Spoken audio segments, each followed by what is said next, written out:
Unit 1 का जो assignment था उसमें सबसे पहले कुछ शॉर्ट क्वेश्चंस हैं, हाँ, और जिनका आंसर भी यहाँ लिखा हुआ है, लेकिन मैं चाहूँ। हाँ,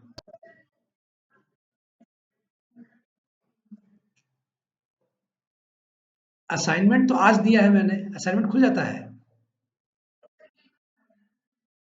अच्छा अच्छा अच्छा। और नोट्स का मतलब हुआ, नोट्स तो मैंने भेजे नहीं है तुम लोगों को, मैंने तो केवल वीडियो लिंक भेजा है।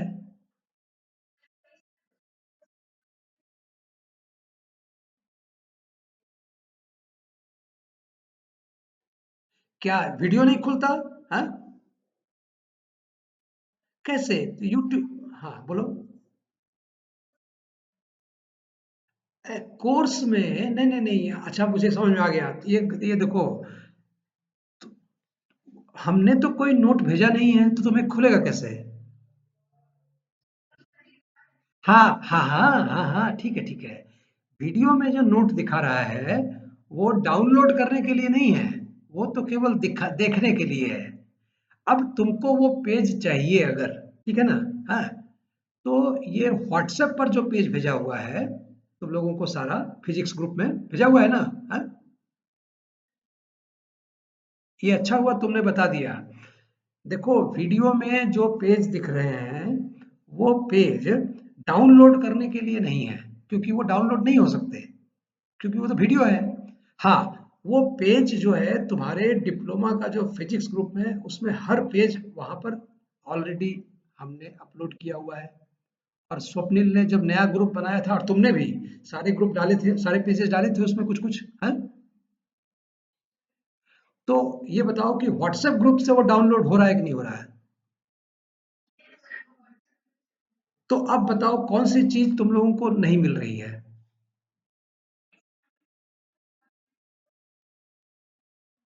अच्छा अच्छा अच्छा। ना ना ना, हमने नहीं दिए हैं, क्योंकि उसका रीजन है। वो नोट्स हम कहाँ से लाएंगे? किताब के पेज से ही मिलेंगे, है ना? और किताब का पेज मैं व्हाट्सएप ग्रुप पे डाल ही रहा हूँ। सो यहाँ क्लियर है कि व्हाट्सएप ग्रुप से अपना पेज डाउनलोड करके एक फोल्डर बना के तुम लोग रख लो। हाँ, ठीक है, जो जो पढ़ाता जा रहा हूँ वो रोज, बल्कि शाम को या दोपहर में ये काम कर लिया करो, कि उसको डाउनलोड कर लिया करो और एक फ़ोल्डर में रख लो। और जो वीडियो जब देखो तो उस फ़ोल्डर में से चेक करो कि कौन-सा पेज को ये सर दिखा रहे हैं, है ना? तो वो पेज तुम्हारे लिए हो जाएगा। तो आई थिंक ठीक है, अच्छा है, क्लियर हो गया, कोई कन्फ्यूज़न नहीं है। और हमने कोई नोट नहीं भेजा है, इसलिए हम उम्मीद भी नहीं कर रहे हैं कि किसी नोट पे डिस्कशन हो। ठीक है? ओके। हाँ, पढ़ा उसको करने में दिक्कत आए तब तुम लोग बताओ। ओके, अब हम लोग जाते हैं इसके जो अ, ये असाइनमेंट दे रहा हूँ जो 20 नवंबर 10 दिसंबर तक करके देना है। इसमें एक-एक पॉइंट डिस्कस कर लें। जैसे देखो लिखा हुआ है, what are the two entities which are important in the measurement of a physical quantity. मतलब फिजिकल क्वांटिटी को मेजर करने के लिए, मेजर करते समय जब उसको मेजर करते हैं तो क्या दो मुख्य चीजें हैं, क्या दो चीजें महत्वपूर्ण हैं? तो देखो आंसर दिया हुआ है, यूनिट एक तो महत्वपूर्ण है और उसका न्यूमेरिकल वैल्यू, ये हम लोग खूब डिस्कस कर चुके हैं। ठीक है? अच्छा, ओके। दूसरा क्या है? What do the units called which consist of more than one fundamental units. मतलब उस यूनिट को क्या कहते हैं जिसमें एक फंडामेंटल से यूनिट से ज्यादा फंडामेंटल यूनिट है? तो ये क्या है? Derived unit. ये भी हम डिस्कस कर चुके हैं कि डिराइव्ड यूनिट किसे कहते हैं, जो फंडामेंटल यूनिट को यूज करके, हाँ, जो एक नया यूनिट बनाया जाए उनसे कैलकुलेट करके, तो उसे हम डिराइव्ड यूनिट कहते हैं। ठीक है? और जिसको सीधे सीधे नहीं नाप सकते, तो अलग अलग तरीके से क्वेश्चन आएगा। इसी क्वेश्चन की जगह मान लो अगर ये क्वेश्चन होता कि वो कौन सी यूनिट्स होती हैं जिनको डायरेक्ट मेजर नहीं कर सकते बल्कि कैलकुलेट करके मेजर करते हैं, और फंडामेंटल यूनिट से कैलकुलेशन करके मेजर करते हैं, तो क्या आंसर होगा? वही डिराइव्ड यूनिट। ठीक है? Write the names of supplementary units. तो वो कौन कौन सा था? वो प्लेन एंगल था और सॉलिड एंगल था। और उनकी यूनिट रेडियन और स्टेडियन, राइट। यहाँ लिखा भी हुआ है what is the unit of solid angle, steradian. Right the dimension of coefficient of thermal conductivity, dimension. अब देखो यहां पर ध्यान से देखो, ये जो लिखा है ये क्या है, ये केजी पर मीटर सेकेंड स्क्वायर, ये क्या है, ये डायमेंशन है या यूनिट है?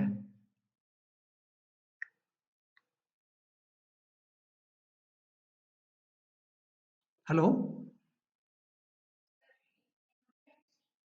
यूनिट्स हैं, तो इनका डायमेंशन लिखना आएगा किसी को? बोलो भाई तुम लोग, बाकी लोग।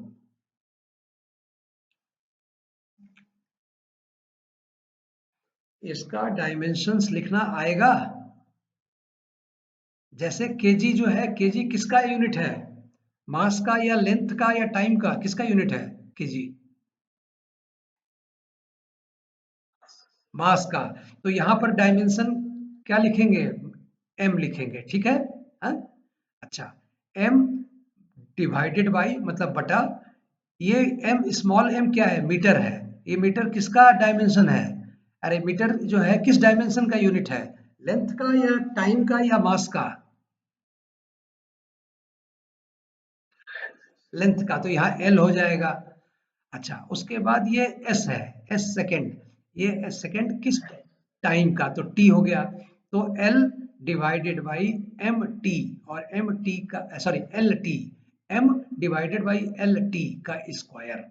और चूंकि ये स्क्वायर है तो अब हम लोग पहले भी डिस्कस कर चुके हैं, तो क्योंकि हर चीज को ऊपर ले जाते हैं, तो एम एल और टी का स्क्वायर है, मतलब एल स्क्वायर और टी स्क्वायर नीचे है, तो क्या हो जाएगा, एम और एल माइनस टू और टी माइनस टू, समझ आ गया? ये हो जाएगा। देखो अभी इसको मैं कर यहीं करके दिखाता हूँ, थोड़ा हेल्प कर रहा हूँ कि जिससे कि तुम लोग चाहो तो नोट भी कर लो और आगे के लिए दिक्कत हो जाएगी। जैसे ये वाला जो आंसर है, ये वाला, इसको यूनिट कैसे लिखेंगे, तो देखो एम, एम डिवाइडेड बाई, ये जो मीटर है उसके लिए एल हो गया, और एस सेकंड है उसके लिए डायमेंशन टी हो गया, और वहां पर दोनों का स्क्वायर लिखा है, मतलब ऐसे और ऐसे का स्क्वायर। अब लेकिन हम डायमेंशन को तो हमेशा सबको ऊपर लिखते हैं, बटा करके नहीं लिखते, तो ये हो जाएगा m, फिर l माइनस टू, और फिर t माइनस टू। समझ में आ गया? बोलो भाई।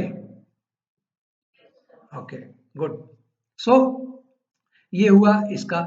उसी तरह है राइट द फार्मूला, ये मैं मिटा दूं जरा एक बार, तुम लोगों में से कोई चाहे तो इसको नोट कर सकता है। पांचवे का अपने अपनी नोटबुक सामने रखा करो, सो से कभी दिक्कत नहीं होगी। ओके, अच्छा अब देखो, आ, है write the formula for the conversion of numerical value of physical quantity in one system of unit to another. एक सिस्टम ऑफ यूनिट से दूसरे सिस्टम यूनिट में कन्वर्ट करने का फार्मूला क्या है? ये n1 u1 equal to n2 u2, ये तो लोग देख लेना। हाँ, वही है। अच्छा, अब क्वेश्चन है can we describe a constant with the help of a dimensional analysis. जो कांस्टेंट होते हैं उनकी डायमेंशंस निकाल सकते हैं, उसके बारे में बता सकते हैं कि क्या उसकी यूनिट है, क्या डायमेंशंस है? नहीं, हम लोग हमेशा डायमेंशंस को छोड़ देते हैं, यही उसकी लिमिटेशंस भी थी, ये लिखवाया गया था।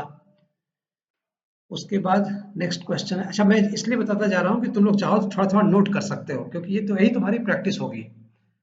अच्छा, एक क्वेश्चन है write necessary condition to check the correctness of a dimensional equation, मतलब एक डायमेंशनल इक्वेशन जो है उस वो सही है कि नहीं, उसके लिए क्या नेसेसरी कंडीशन है, क्या कंडीशन होनी चाहिए? तो कंडीशन ये होनी चाहिए कि उस इक्वेशन के जो डायमेंशंस हैं, लेफ्ट हैंड साइड और राइट हैंड साइड, ये दोनों बराबर होने चाहिए, या इसको ऐसे कहें कि इक्वेशन मस्ट बी होमोजीनियस। ठीक है, ये। अच्छा, write down dimensional formula for coefficient of viscosity।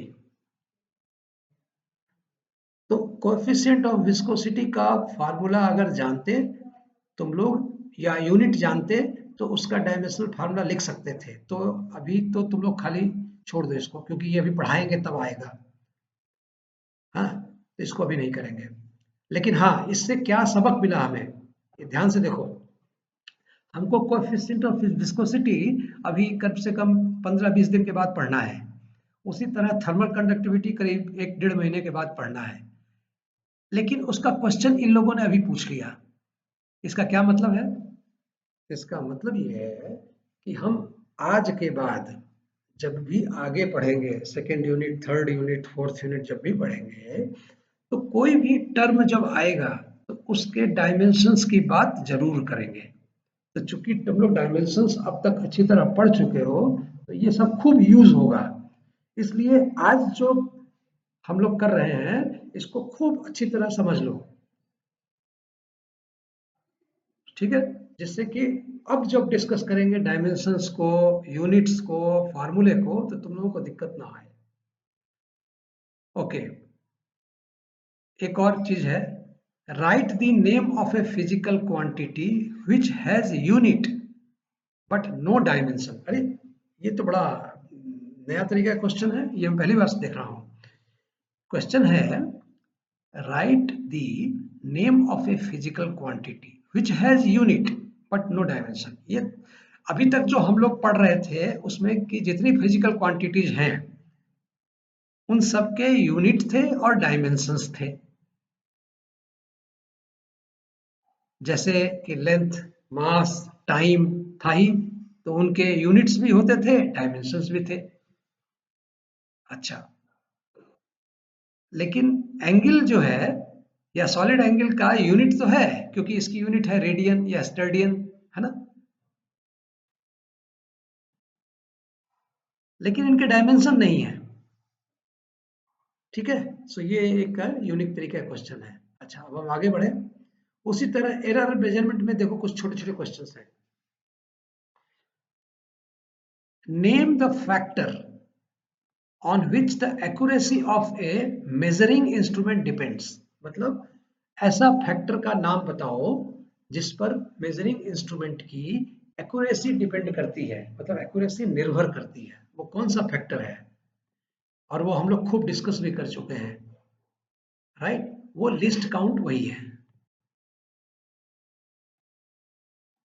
सो वो जो लिस्ट काउंट है वही उसकी उसी पर एक्यूरेसी डिपेंड करती है। तो इसलिए हम लोग हमेशा लिस्ट काउंट मांगते हैं कि क्या लिस्ट काउंट है किसी इंस्ट्रूमेंट का, ये बताओ। फिर देखो, ये एक चीज तो हम लोग खूब पढ़ा चुके हैं, खूब डिस्कस किए हैं कि if delta A is the error in measurement of A, वही डेल्टा ए जो है वही है क्या? तुम्हारा ऑब्सोल्यूट एरर जो था। Delta A is the error in the measurement of A, then what will be the percentage error?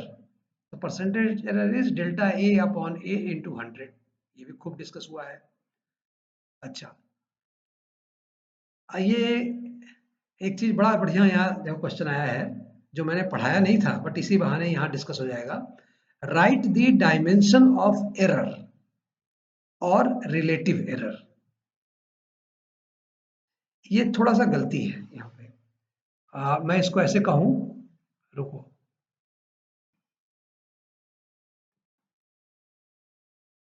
ये जो है ये नहीं, ये हटा दो, ये नहीं लिखना है।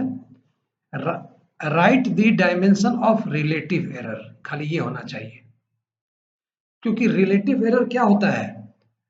डेल्टा ए अपॉन ए, यही होता है। तो डेल्टा ए अपॉन ए अगर रिलेटिव एरर है तो ये जो ए है इसकी तो कोई ना कोई यूनिट होती है, और ए एरर है, एरर भी तो यूनिट, एरर भी की भी तो यूनिट होती है। जैसे 5 सेंटीमीटर नापना था और तुमने नापा 4 सेंटीमीटर, तो एरर कितना हुआ? 5 minus 4 equal to 1, 1 centimetre error हुआ। तो एरर की तो यूनिट बन गई, और एरर की अगर यूनिट बन गई तो उसका डायमेंशन भी बनेगा। लेकिन रिलेटिव एरर में क्या हुआ है कि जब दोनों को डिवाइड किया तो सेंटीमीटर सेंटीमीटर दोनों के डायमेंशन कट गए। इतना, ये एरर का जो यूनिट है और इस एरर का यूनिट है, ये दोनों कट गए आपस में। तो बाकी इस रिलेटिव एरर का क्या डायमेंशन बचा? कुछ नहीं। जब कुछ नहीं बचा तो रिलेटिव एरर का डायमेंशन क्या बनेगा? कुछ नहीं, ये डायमेंशन लेस होगा, इसका डायमेंशन नहीं होगा। मतलब जब किसी भी फिजिकल क्वांटिटी के या किसी भी कांस्टेंट में ऐसा होता है कि उसके जो यूनिट्स हैं वो कैंसिल हो जाएं तो उसका कोई डायमेंशन बचता ही नहीं है, इसलिए मोस्टली वो डायमेंशन लेस होते हैं। ओके, अच्छा, आई होप ये तुम लोगों को समझ में आ गया होगा। बड़ा इंपॉर्टेंट था ये पॉइंट हम लोगों के लिए। Right the formula for relative error. हाँ, अब देखो दे दिया यहाँ पे, रिलेटिव एरर का फॉर्मूला क्या है? मीन ऑब्सोल्यूट एरर, या ऑब्सोल्यूट एरर भी कह सकते हो या एरर भी कह सकते हो, डिवाइडेड बाय मीन वैल्यू या ट्रू वैल्यू भी कह सकते हो इस समय तुम लोग। ठीक है, जैसे यहां पर दिया है देखो, if delta A is the error and in the measurement of A, मतलब ए को मेजर करने में डेल्टा ए अगर एरर है तो delta A upon A is the relative error. यही है डेल्टा ए अपॉन ए, ठीक। और उसको 100 से मल्टीप्लाई कर दिया, मतलब रिलेटिव एरर को 100 से मल्टीप्लाई कर दिया तो ये परसेंटेज एरर हो गया। Next, if 8% is the error in the volume of a cube, एक क्यूब के वॉल्यूम में 8% एरर है, तो what will be the error in the measurement of the side of the cube? ये कल देखो तुम लोगों को उल्टा एक क्वेश्चन कराया था मैंने, तो एक तो चीज समझ में आ गई थी कि 8% अगर एरर वॉल्यूम में है तो उसके एक साइड के में एरर, मेजरमेंट में एरर इससे तो कम होगा ही होगा। अब कितना कम होगा? अब ये हम जानते हैं कि अगर साइड का एरर कुछ है, कुछ परसेंट है, तो उसका वॉल्यूम एरर 3 टाइम्स होगा। तो अगर वॉल्यूम में एरर दिया हुआ है और साइड का एरर निकालना है तो कितना होगा? 1/3, जस्ट उल्टा। तो 1/3 से मल्टीप्लाई किया, मतलब 3 से डिवाइड किया तो क्या निकलेगा? 3 दूनी 6, 3 7 21, वही आया आंसर। अब ये समझने की बात है, क्लियर हो रहा है तुम लोगों को? हाँ, हेलो, ओके। अच्छा, अब बताओ, इन ए मेजरमेंट, किसी मेजरमेंट में the number of reliable digits is called, किसी मेजरमेंट में रिलायबल डिजिट्स के जो नंबर हैं उनको क्या कहते हैं? Significant figures. हम लोगों ने सिग्निफिकेंट फिगर्स खूब डिस्कस किए थे ना, उसको एक एक नया नाम इन्होंने दिया है, रिलायबल डिजिट्स। रिलायबल डिजिट्स का मतलब हुआ जिन पर हम विश्वास कर सकें, जिनके भरोसे हम कोई चीज बता सकते हैं, उसको हम सिग्निफिकेंट फिगर कहते हैं। और ये इंपॉर्टेंट बात भी सही है, क्योंकि जो सिग्निफिकेंट फिगर्स थे वो इंपॉर्टेंट थे। ठीक है, अच्छा, अब क्वेश्चन कर रहा है, what is the count of significant figures in this number? इस नंबर में सिग्निफिकेंट फिगर्स क्या है?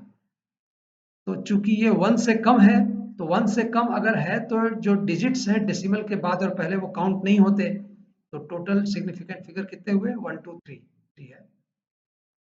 सो ये शॉर्ट टाइप क्वेश्चंस थे बट एग्जाम के लिए बहुत इंपॉर्टेंट है। अब हम लोग असाइनमेंट पे आते हैं। वो भी असाइनमेंट ही था, ये सारे असाइनमेंट आप लोगों को करने हैं एक एक के। हाँ, ये right the units of dimensions of following, units and dimensions. तो अब पावर है, पावर की यूनिट क्या होगी और डायमेंशन क्या होगा, ये तुम लोग लिखना, किताब से देख के लिखो, कोई दिक्कत नहीं है, जहां से भी देखना हो, बट बनाओ। What do you mean by dimension of a physical quantity, किसे कहते हैं? अब जो जो मैं डिस्कस करता जा रहा था, अब उसको, वो चीज यहाँ क्वेश्चन में आ गई है। तो तुम्हारे सामने दो रास्ते हैं कि मेरे वीडियो को दोबारा सुनो और वो आंसर लिखते जाओ। कहीं लगे कि जल्दी बोल गया मैं तो उसको वहां रोक लो, वीडियो को पीछे जाओ, फिर से लिखो। तो जब इस तरह से करना शुरू करोगे तो वो भी हो जाएगा। सो अब मैं कुछ नहीं बोलूंगा, अब तुम लोग इसको देखो और बताओ कि कौन सा क्वेश्चन तुम लोगों को समझ में नहीं आ रहा है, क्योंकि तुम लोग कुछ नहीं बोलोगे तो मैं समझ जाऊंगा सब आ रहा है। चलो, पहले मैं ये पेज खुला हुआ हूँ।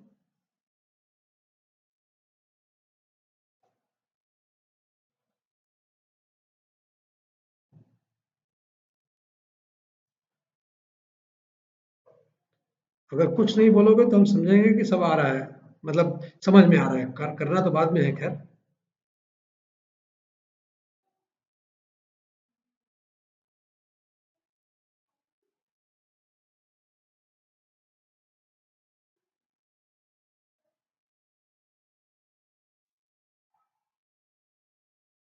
बोलो भाई।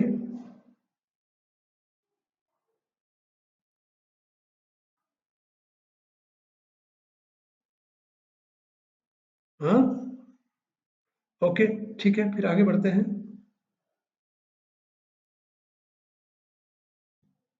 ये नेक्स्ट है, देखो।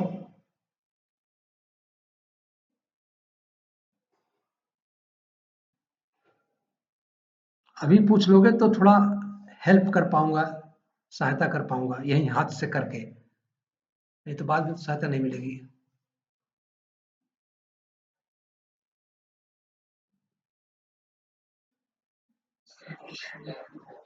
11, 11, 11, okay.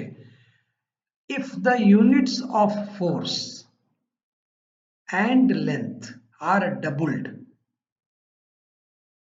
यूनिट्स ऑफ फोर्स, तो फोर्स की यूनिट जो है, फोर्स क्या होता है? Force equal to mass into acceleration, ये तो पता है तुम्हें। तो मास इनटू एक्सेलरेशन का मतलब हुआ, मान लो मास की यूनिट हमने लिख ली केजी, और एक्सीलरेशन की यूनिट हो गई मीटर पर सेकंड स्क्वायर। हाँ, हाँ, ठीक है। सो केजी मीटर पर second square, units of force. इसको डबल कर दिया, तो डबल कर दोगे तो क्या हो जाएगा? डबल करना है यूनिट्स को, मतलब 2 से मल्टीप्लाई किया ना। हाँ, डबल करना है, पावर नहीं बढ़ाना है, खाली 2 से मल्टीप्लाई करना है। अच्छा, और लेंथ को भी डबल कर दिया, तो लेंथ की यूनिट जो है वो क्या होती है? मीटर। हाँ, उसको भी डबल कर दिया, 2 कर दिया, 2m। Then what is the effect on the unit of energy? अब बताओ, ये क्वेश्चन जो है ये बता रहा है कि जो यूनिट एनर्जी की यूनिट होगी उस पर क्या असर पड़ेगा। तो एक तो पहले ये जान लो कि वर्क किसे कहते हैं। वर्क कहते हैं कि किसी भी चीज पर फोर्स अप्लाई किया जाए तो जो डिस्टेंस कवर करे तो वर्क होता है, ये तुम लोगों ने पढ़ा होगा। तो work equal to force into distance, ये तो होता है, राइट? हाँ, वर्क इक्वल टू वर्क। ये बड़ा अच्छा क्वेश्चन तुमने पूछा, और मुझे भी बताने में अच्छा लग रहा है। Work equal to force into distance. Force, force into distance. अच्छा, अब इसको ओके, सॉरी, ये गलत हो रहा था, बट चलो कोई बात नहीं, काम चलाऊ लिख लिया, समझ में आ गया। सो अगर ये फोर्स इन डिस्टेंस था, तो फोर्स की यूनिट जो थी वो डबल कर दी, और डिस्टेंस की यूनिट भी डबल कर दी। तो डबल कर दी, तो ये एनर्जी जो आई उसके यूनिट पर क्या फर्क पड़ा, बताओ। क्योंकि इसकी एनर्जी तो वर्क जो है, वर्क ही तो एनर्जी है ना, यही एनर्जी है। तो क्या फर्क पड़ा, बताओ, कुछ कोई बताएगा? अब ये डबल हो गया है, तो 2 × 2 4 हो गया टोटल ना, फोर्स डबल हो गया, और डिस्टेंस का यूनिट भी डबल हो गया, मतलब, हाँ, मतलब 2, एक यहाँ 2 से मल्टीप्लाई हुआ, एक यहाँ 2 से मल्टीप्लाई हुआ, तो एनर्जी की यूनिट पे क्या फर्क पड़ेगा? कोई जवाब देगा?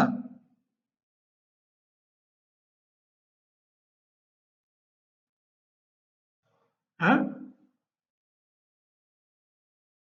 ये पहले फोर्स की वैल्यू मान लो F थी, यूनिट F थी, और डिस्टेंस की यूनिट मान लो F थी।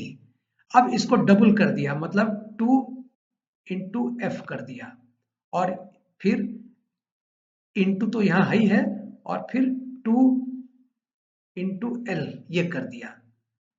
और पहले यहाँ ये था E = F × L था, लेकिन अब 2 × 2 2 बार यहाँ लिख दिया मैंने। तो ई की जो यूनिट जो भी रही होगी, उस पे कुछ फ़र्क पड़ेगा या वैसी ही रहेगी? जल्दी बताओ भाई। और नहीं आता तो बोलो नहीं आता, उसमें क्या दिक्कत है? बोलो। हेलो?